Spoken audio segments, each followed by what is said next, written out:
FIR है तो सिर्फ 3 अक्षर, लेकिन कई बार ये 3 अक्षर लोगों के होश उड़ा देता है। आम आदमी को जब पता चलता है कि उनके खिलाफ FIR दर्ज हुआ है तो वे बहुत डर जाते हैं। उन्हें लगता है कि अब तो वे अपराधी साबित हो चुके हैं, लेकिन असल में ऐसा कुछ होता नहीं है, क्योंकि FIR ना तो कोई सजा है, ना न्यायालय का कोई आदेश है और ना ही आपके अपराधी होने का कोई प्रमाण पत्र है। तो FIR होता क्या है, चलिए समझते हैं। अगर मैं सरल शब्दों में कहूं तो FIR वह पहली सूचना है जो किसी कॉग्निजेबल ऑफेंस के संबंध में, यानी वो ऑफेंस जो बहुत सीरियस नेचर का होता है, उसके संबंध में आप नियरेस्ट पुलिस स्टेशन के किसी ऑफिसर इंचार्ज को जाकर सूचना देते हैं कि ऐसी ऐसी जगह पे ऐसी ऐसी घटना घटित हुई है।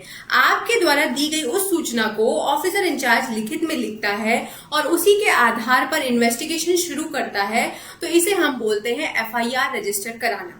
जैसे ही FIR रजिस्टर होता है वैसे ही क्रिमिनल लॉ मोशन में आ जाता है। समझने की कोशिश करिएगा कि अगर आपके आसपास पड़ोस के किसी व्यक्ति के साथ कोई भी ऐसी घटना घटित होती जो बहुत ही संगीन मामला में काउंट होगा, बहुत ही सीरियस नेचर के ऑफेंस में काउंट होगा, जैसे कि चोरी, डकैती, अपहरण या हत्या जैसी कोई घटना घटित होती है और आप उस घटना के रिगार्डिंग जो भी इंफॉर्मेशन आपके पास है वो नियरेस्ट पुलिस स्टेशन के ऑफिसर इंचार्ज को देते हैं। वो ऑफिसर इंचार्ज उस घटना को लिखित में लिखता है और फिर इन्वेस्टिगेशन शुरू करता है, एविडेंसेस कलेक्ट करता है और ये जानने की कोशिश करता है कि क्या सच में कोई ऐसी घटना घटित हुई थी या नहीं हुई थी। इसी को कहते हैं FIR रजिस्टर कराना।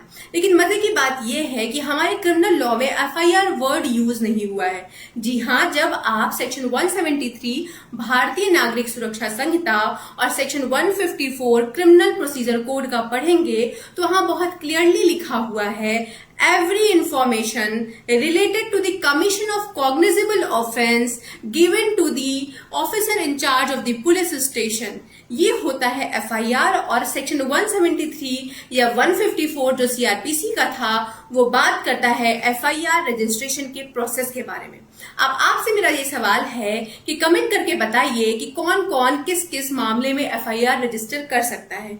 अगर जानकारी पसंद आई है तो मेरे इस प्लेटफॉर्म को सब्सक्राइब और फॉलो जरूर करिएगा। Thank you, have a good day.